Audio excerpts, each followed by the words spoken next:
final da noite, que é a Santa Ceia. 1 Coríntios, capítulo 11. 1 Coríntios, capítulo 11, versículo de número 23. Por gentileza.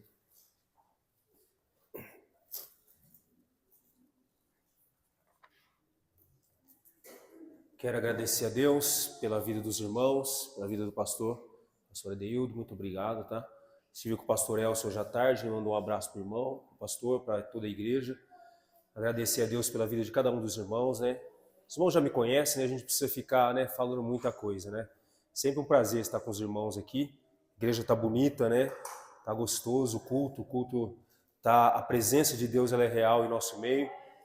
E hoje é Santa Ceia, né, irmão? Que culto! Esse é o melhor culto, né, que nós temos.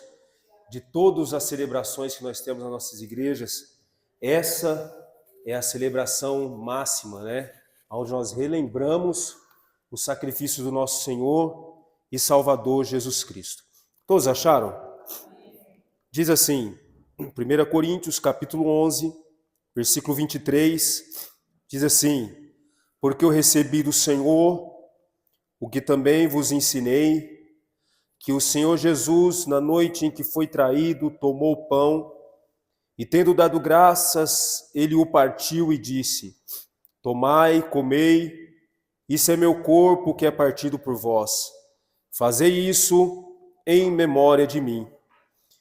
Da mesma maneira, também ele tomou o cálice, dizendo: este cálice é o novo testamento do meu sangue. Fazei isso todas as vezes que beberdes em memória de mim.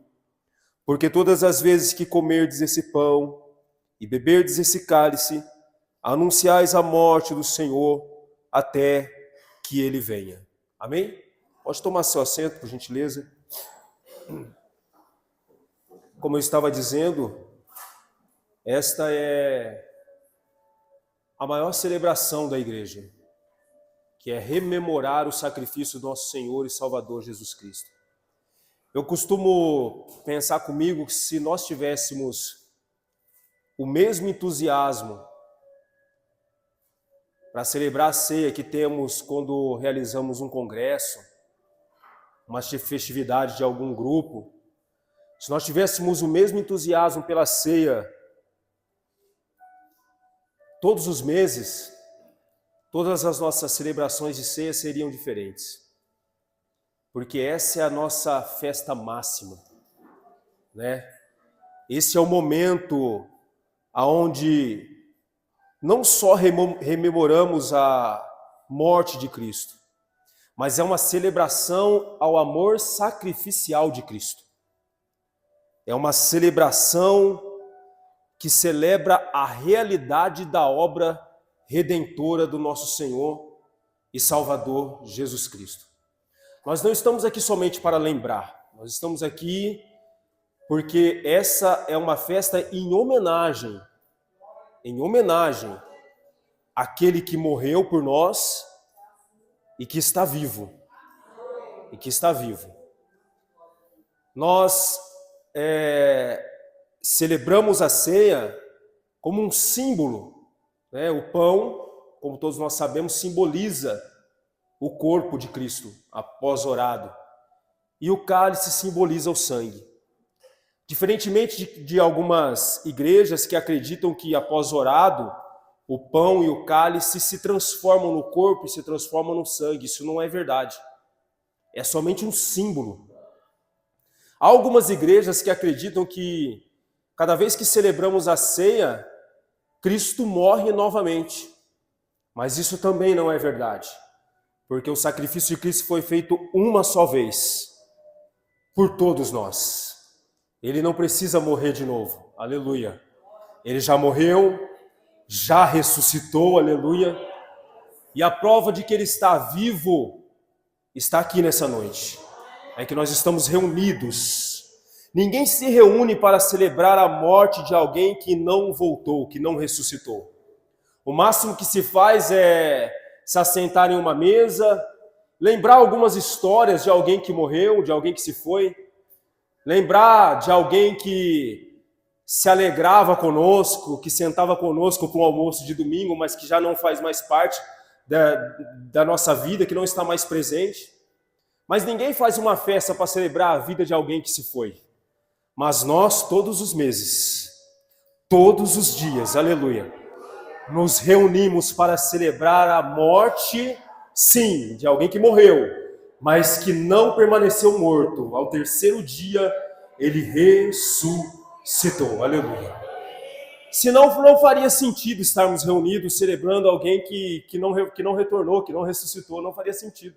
Nós fazemos festa para aquele que nos ouve, para aquele que nos vê, aleluia, e para aquele que se relaciona conosco, aleluia. Por isso celebramos, por isso nos alegramos, porque ele vive, porque ele vive. E o texto que nós lemos é a leitura comum da Santa Ceia, que nós lemos todos os anos, todos os meses. E a Bíblia nos diz que Paulo aqui ele está instruindo a igreja aos Coríntios na sua celebração, né, que se reuniam para fazer a ceia. E ele diz assim, olha, porque eu recebi do Senhor o que também vos ensinei. Paulo está dizendo que as instruções que ele tem não veio de nenhum outro apóstolo, não veio de nenhum outro companheiro de ministério, mas ele recebeu diretamente do Senhor. Todos nós conhecemos Paulo, que até então se chamava Saulo, né, que perseguia a igreja, né, que arrastava os crentes de dentro das suas casas e que assistia o apedrejamento de muitos crentes. Inclusive ele estava presente quando Estevão foi apedrejado. E ele consentiu na morte de Estevão. Mas esse mesmo Saulo é aquele que descendo para Damasco com cartas nas mãos para arrastar os crentes das suas casas, para matar cristãos, levar cristãos a julgamento. Ele tem um encontro com o nosso Senhor e Salvador Jesus Cristo.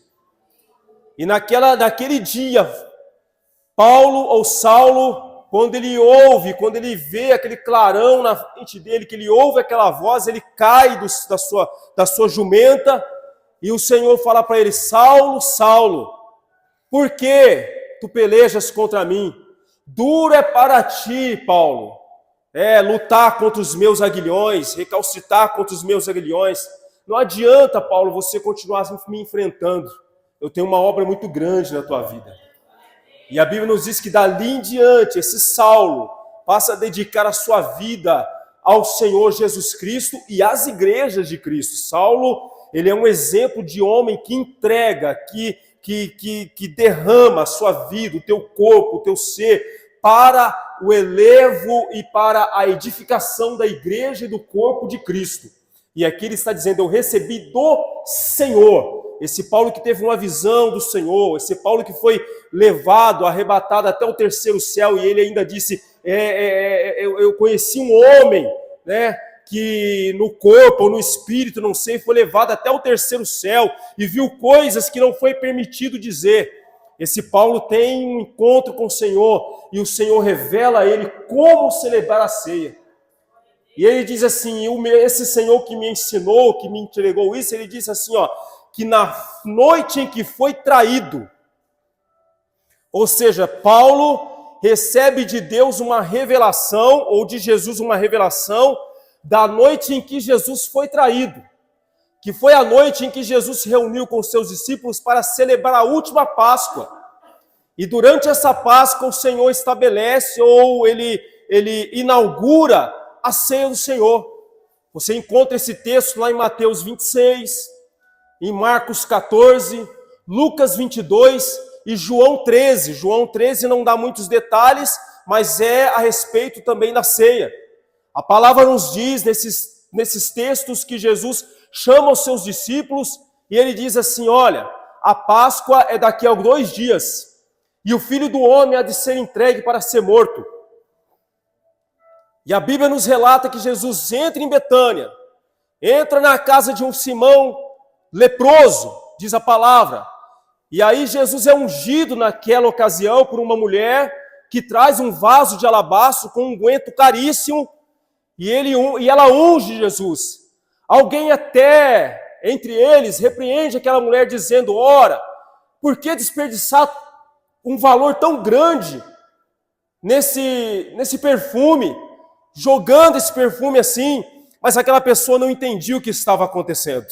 Jesus estava prestes a ir à sepultura. Aquela mulher, que ninguém nem se lembra dela muitas das vezes, fez algo extraordinário, que nenhum discípulo ousou fazer, que nenhum seguidor de Cristo ousou realizar. Nem mesmo Simão, que estava recebendo Jesus, teve a revelação, o insight, a ideia de oferecer a Cristo algo precioso. Mas aquela mulher entendeu, aquela mulher sabia, aleluia. Aquela mulher entendeu que os dias de Cristo estavam se findando, aleluia. E ela antecipou a morte de Jesus e ungiu o corpo de Cristo para a sua morte antes mesmo dele ter morrido. E ela fez algo especial. Tão especial que o próprio Cristo falou: olha, os pobres vocês têm todos os dias com vocês. Essa mulher está fazendo algo para mim, que vai ecoar para a história. Ela está ungindo o meu corpo para a minha morte antes da sepultura. E a palavra nos diz, irmão, que depois desse episódio, Judas, que já estava cheio de Satanás, que já tinha deixado Satanás encher o seu coração, está aí na Bíblia, se você quiser ler, está aí em João 13, você vai encontrar esse texto. A Bíblia diz que Satanás encheu o coração de Judas para traí-lo. Judas já saiu dali para se encontrar com os principais sacerdotes, que já estavam planejando um plano para prender a Cristo, de modo que levassem ele a julgamento. E Judas já estava combinando o preço e como entregaria Jesus. Mas diz a palavra que Jesus chama 2 dos seus discípulos e diz assim: olha, entre em Jerusalém, a Páscoa está chegando. Quando vocês entrarem na cidade, vocês vão ver um homem carregando um cântaro de água nos seus ombros. Era raro isso, porque a tarefa de carregar águas, de buscar água no poço durante o dia era das mulheres. Os homens não buscavam água. Eram as mulheres que abasteciam as suas casas buscando água nos poços. Por isso, Jesus fala: vocês vão ver um homem com um cântaro no seu ombro. Alguns estudiosos dizem que esse homem representa o Espírito Santo. Não sei, não posso dizer, mas seja como for, Jesus disse assim: ó, quando vocês forem ver esse homem, sigam-o, e aonde ele entrar, vocês entrem com ele. Quando vocês chegarem nessa casa, pergunte ao Senhor da casa onde está o aposento que o Senhor celebrará a ceia. E esse homem há de mostrar para vocês. E a Bíblia diz que eles fizeram do jeitinho que o Senhor falou. E tendo feito dessa forma, eles prepararam a ceia. Ou melhor, eles prepararam a Páscoa. Jesus não ia celebrar a ceia, ele ia celebrar a Páscoa. Faltavam 2 dias para a Páscoa quando ele manda os discípulos fazer isso. E a Bíblia nos diz que os discípulos fazem, prepara a Páscoa, que preparar a Páscoa não era fácil, porque se você for lá no capítulo 12 de Êxodo, você vai ver que o preparo da Páscoa envolvia matar um cordeiro no crepúsculo da tarde, entre 2h30 até 5h30 da tarde, assar esse cordeiro, assar ele com os pés, com a cabeça, com a fissura, junto com ervas amargas, preparar ervas amargas. Tinha que ter também um pão ázimo, sem fermento, e tinha que ter vinho na celebração. Então preparar a Páscoa não era algo simples, mas diz a Bíblia que os discípulos prepararam. E quando chegou a tardezinha, no final da tarde, Jesus entra no aposento com os 12 e se assenta na mesa com os 12. Se assenta na mesa com os 12. E isso é muito lindo. Isso é muito lindo. Porque Jesus já sabia que estava sendo traído. Jesus já sabia que Judas já estava planejando para entregá-lo. Mas mesmo assim, Jesus se assentou com os 12 na mesa. Louvado seja o Senhor, aleluia. Glória ao nome santo do Senhor Jesus. Aleluia, glória a Deus. Isso é lindo demais. Quando eu estava estudando esse texto, eu fiquei pensando comigo: meu Deus, como Jesus é maravilhoso.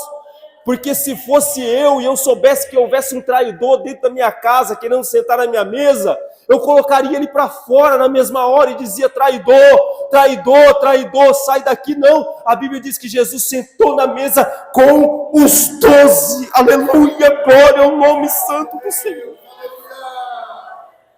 Aleluia, glória ao Senhor. Jesus senta na mesa com o seu traidor. E a Bíblia nos diz, aleluia, em alguns textos, você vai ver em Mateus, Lucas e Marcos, Lucas começa de trás para frente, ou Marcos começa de trás para frente. Jesus já fala logo de cara, um de vocês me trairá. Um de vocês me trairá. Já Mateus e Lucas fala isso só no final, depois que o pão é partido. João dá a entender que Judas nem participa da ceia, ele só participa da Páscoa. Quando Jesus estabelece a ceia, Judas já não está mais, ele já levantou, já foi embora para preparar o caminho. Mas ele estava ali na Páscoa, molhando o bocado com Jesus no mesmo prato. Louvado seja o nome santo do Senhor. Molhando o bocado com Jesus no mesmo prato. Aleluia, glória ao nome santo de Jesus. Aleluia, glória a Deus. E eles estão celebrando a Páscoa, comendo o cordeiro, bebendo vinho, comendo pão, aleluia, comendo ervas amargas. E olha que isso é interessante demais, que logo depois de comer a Páscoa, Jesus toma o pão. Jesus toma o pão, aleluia. Eles já tinham comido, não precisava comer mais nada.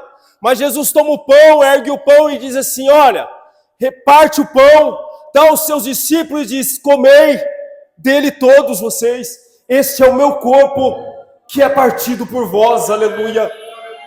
Louvado seja o Senhor. Depois de comer o pão, ele pega o cálice e diz, se reparte o cálice para cada um deles e diz, bebei dele todos, esse é o meu sangue vertido por vós, o sangue da nova aliança. Olha que coisa linda, o sangue da nova aliança. Por quê? Porque Jesus estava inaugurando uma nova era, Jesus estava inaugurando um novo tempo, Jesus estava inaugurando uma nova perspectiva de vida.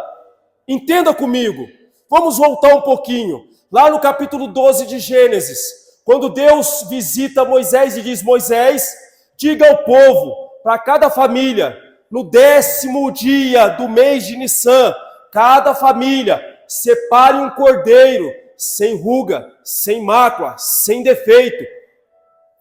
Deixe o cordeiro guardado até o 14º dia. E no 14º dia, à tarde, cada família matará o cordeiro, pegará o sangue, passará nos umbrais e nas vergas da casa. Comerão o cordeiro assado, com os pés, com a cabeça, com a fissura, com ervas amargas. E comereis dele com os lombos cingidos, com os pés calçados e com o cajado na mão. Sabe o que estava acontecendo ali? Deus estava dizendo assim, eu vou começar uma nova história no meio de Israel a partir de hoje.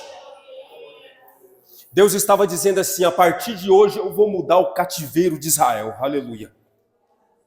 Quando o anjo da morte passou a noite, os primogênitos da terra foram atacados, menos os primogênitos dos hebreus, porque o sangue estava sobre a verga e sobre os umbrais.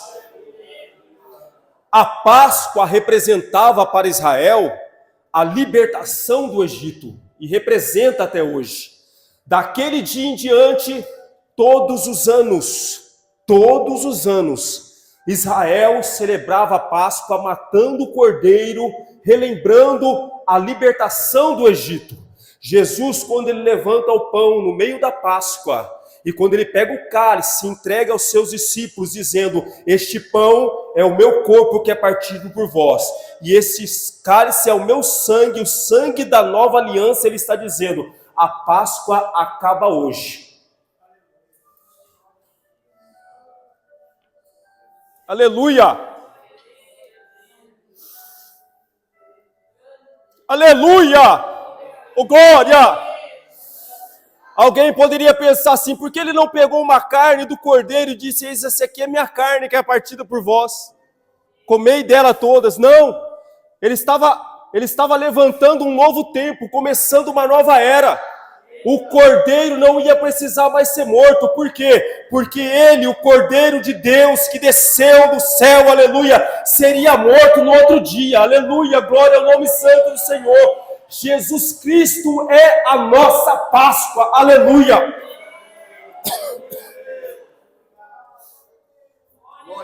Aleluia. Oh glória, aleluia. Aleluia. Aleluia! Por quê? Porque o Cordeiro de Deus imaculado, aleluia! Aquele que não tem falha, que não tem mancha, aleluia! Separado desde a fundação do mundo, aleluia!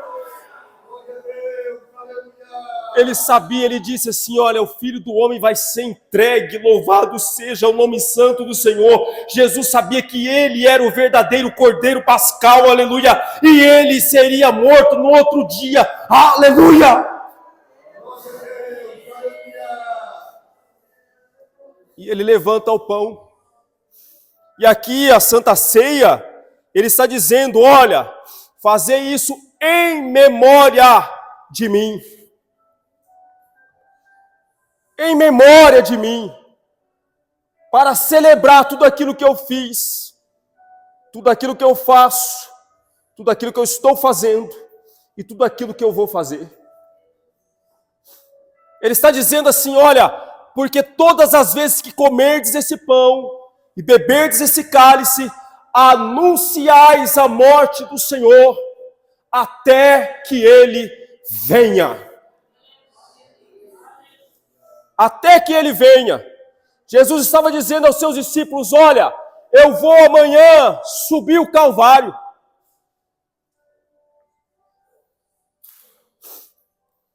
Aleluia.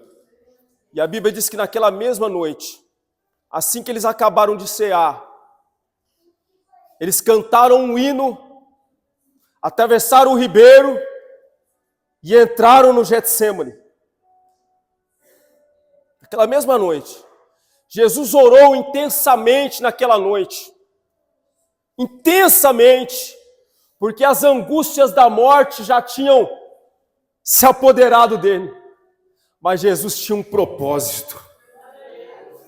Jesus tinha um propósito.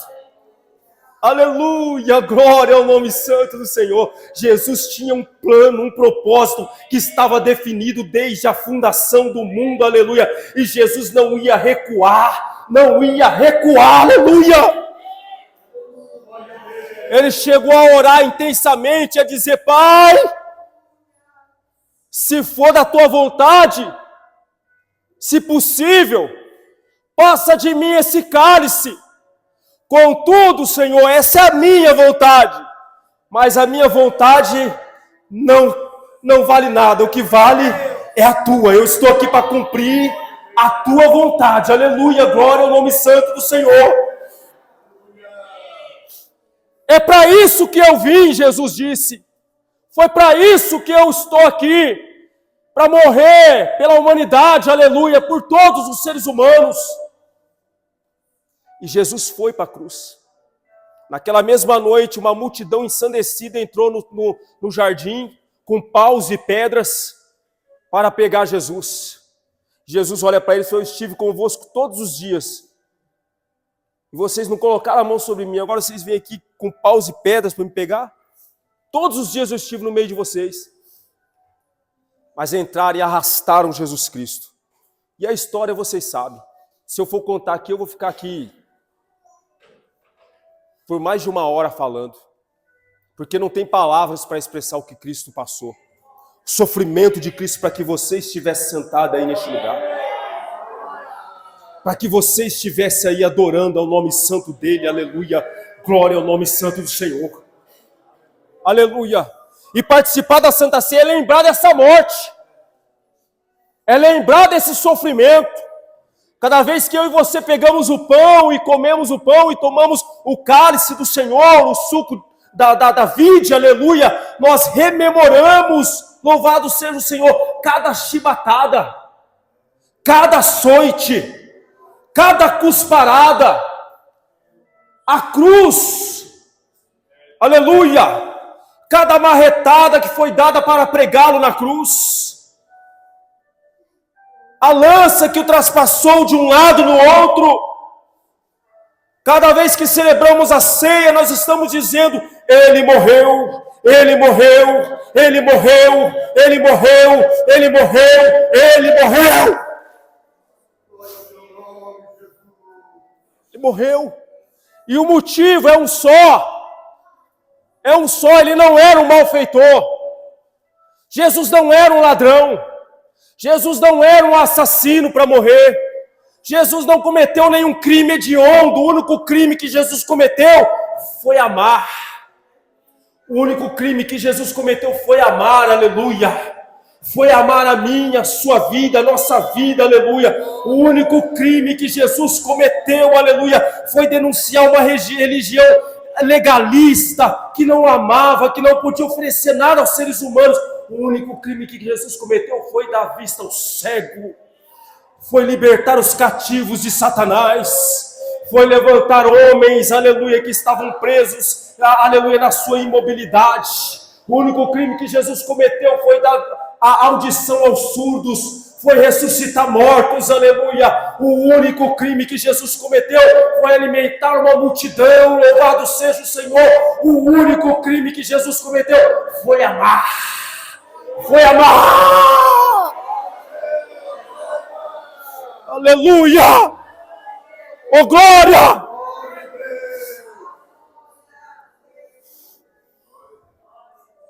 Foi por amor. Foi por amor que ele morreu. Aleluia. Aleluia. Foi por amor que ele morreu. Aleluia. Oh, louvado seja o teu santo nome. Louvado seja o teu santo nome. Aleluia. Louvado seja o teu santo nome. Glória ao nome santo do Senhor Jesus. Aleluia, aleluia, aleluia, glória, glória, glória. Foi porque Ele te amou. Foi porque Ele me amou, aleluia. Foi por isso que Ele morreu. Só por isso que Ele morreu. Aleluia. E a Bíblia nos diz, irmão, que Jesus está crucificado, morto. E alguém pode dizer assim: vencemos.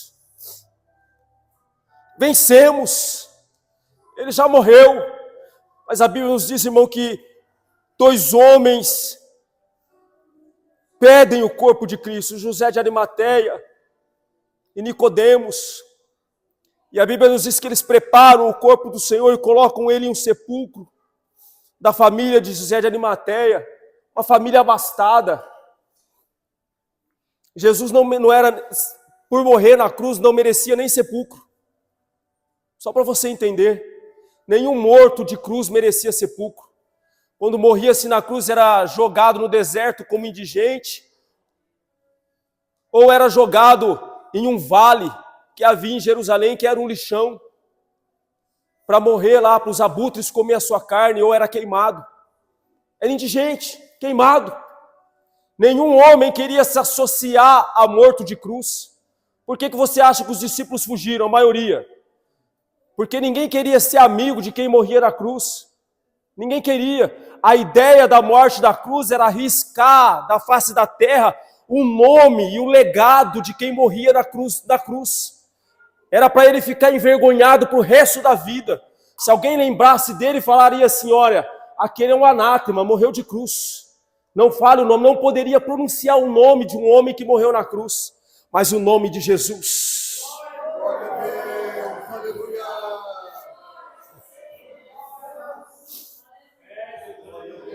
Tentaram calar, tentaram parar, aleluia, tentaram, aleluia. Mas se tem alguém que morreu de cruz e até hoje é lembrado, aleluia, é lembrado, é louvado, é adorado, é Jesus Cristo de Nazaré, aleluia, glória, aleluia, oh glória. E diz a palavra, escute só, que Pilatos manda colocar uma pedra gigantesca na porta do sepulcro. E olha que interessante, a Bíblia nos diz que ninguém se lembrou que Jesus disse que ressuscitaria. Ninguém. Sabe quem que lembrou?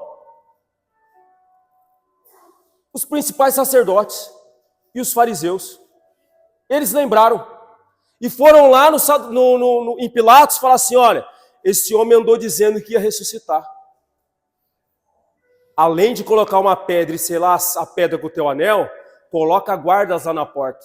Para não acontecer que os seus discípulos roubem o seu corpo e depois saem espalhando por aí que ele ressuscitou. Ninguém lembrou, mas os filhos do demônio lembraram. Olha que interessante isso, eles lembraram.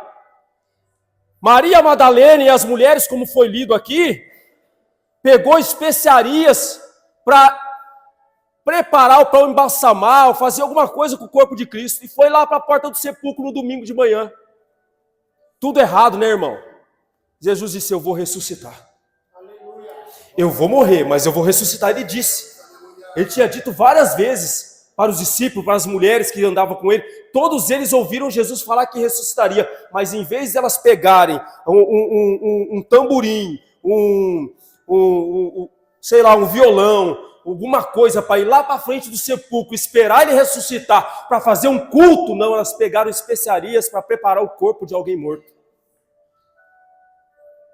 Só que quando elas chegaram, a surpresa estava lá. Porque a Bíblia diz que um anjo forte desceu do céu. Rolou a pedra e sentou sobre ela. Aleluia, glória ao nome santo do Senhor Jesus.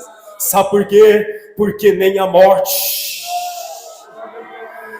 a cruz, a morte, o sepulcro, a pedra, o anel de Pilatos, os soldados, nada pôde deter aquele que tem vida, vida, vida, vida e vida, porque ele ressuscitou.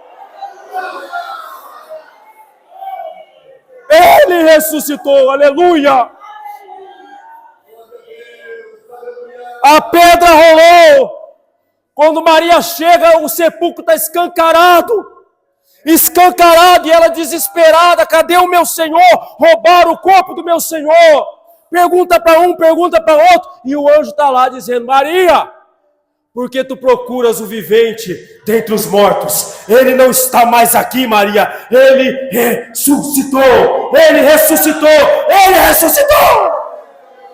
Aleluia!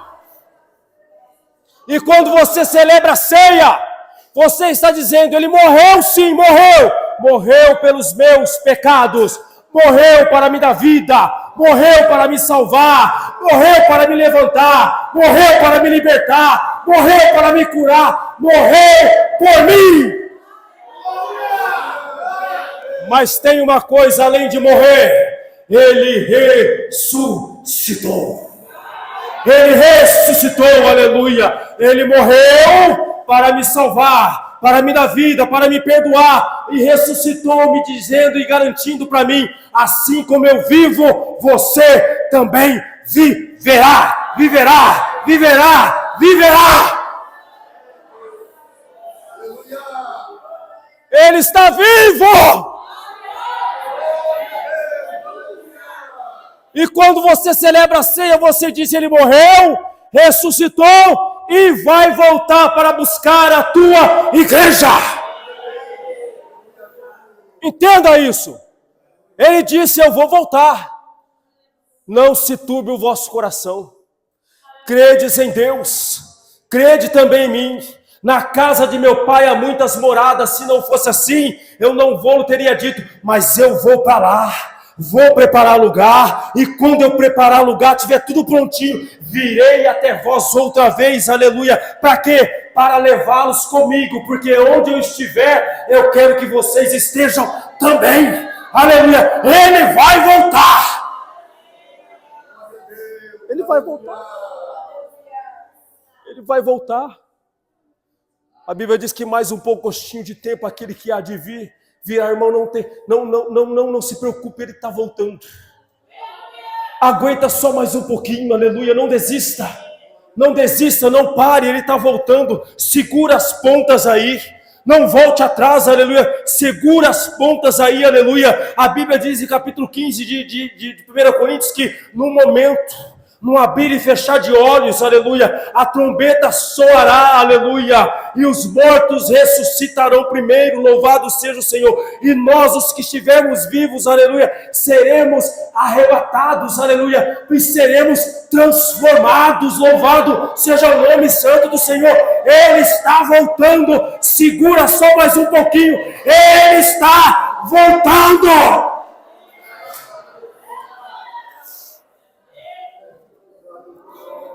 Aleluia, aleluia, aleluia. Celebre a ceia nessa noite, aleluia, dizendo Maranata, Maranata. Vem, Senhor Jesus, vem, Senhor Jesus, vem, Senhor Jesus, vem, Senhor Jesus, vem, Senhor Jesus, vem, Senhor Jesus, vem, vem, vem. Eu estou te esperando, eu estou te esperando.